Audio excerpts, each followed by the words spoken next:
হে everyone, আসসালামু আলাইকুম। আশা করি তোমরা সকলে অনেক ভালো আছো। আমি আজকে এই টাইপের মাস্কিং টেপ দিয়ে একটা প্ল্যান্ট বানাবো। এই প্ল্যান্টের নামটা আমার জানা নাই, তোমাদের যদি জানা থাকে তাহলে আমাকে কমেন্ট করে বলতে পারো। প্রথমে আমি এখানে ওই প্ল্যান্টের পাতার শেপে একটা পাতা বানিয়ে নিই। তো চলো তোমাদের দেখাই পাতাটা আমি কিভাবে প্রথমে আমি যে প্ল্যান্টটা মেক করতেছি সেই প্ল্যান্টের পাতার শেপটা আমি টেপের উপর ড্র করে নিয়েছি। পাতার উল্টা পাশে আমি এইভাবে তার বা গুনা যেটাই বলো লাগিয়ে নিয়েছি। তার দেওয়া হয়ে গেলে আমরা এরপরে টেপ লাগিয়ে নেব।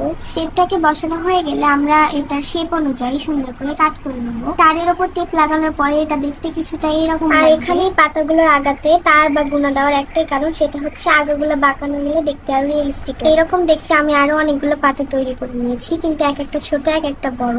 এরপর আমি অ্যাক্রিলিক কালার দিয়ে এগুলো পাতাকে রং করে নিয়েছি। এগুলোকে সেট করার জন্য একটা পট নিয়ে নিয়েছি। এটাকে আমি কিছুদিন আগে পলিমার ক্লে দিয়ে বানাইছিলাম, এখন এটা কাজে লাগতেছে আমার। এরপর আমি এর ভিতরে ক্লে দিয়ে পাতাগুলোকে সেট করে নিব। প্রথমে পাতাগুলোকে বাঁকিয়ে নিব, তারপরে এভাবে সেট করে দিব। আমি এখানে সবুজ কালার একটা ক্লে দিছিলাম, কিন্তু এটাতে অনেক ছোট হয়ে লাগতেছিল না, তাই এখানে আমি পরে সাদা কালার ক্লে ইউজ করি। এভাবে সবগুলো পাতাকে আমি ক্লের ভিতরে রেখে দিব। তো আমাদের সুন্দর একটা প্ল্যান্ট রেডি, কিন্তু আমার এই প্ল্যান্টের নাম জানা নাই। তোমাদের যদি জানা থাকে আমাকে কমেন্ট করে বলবা। এটার পরটা এতটা ছোট হয়ে গেছিল আমি ভালোভাবে ধরতে পারতেছিলাম না।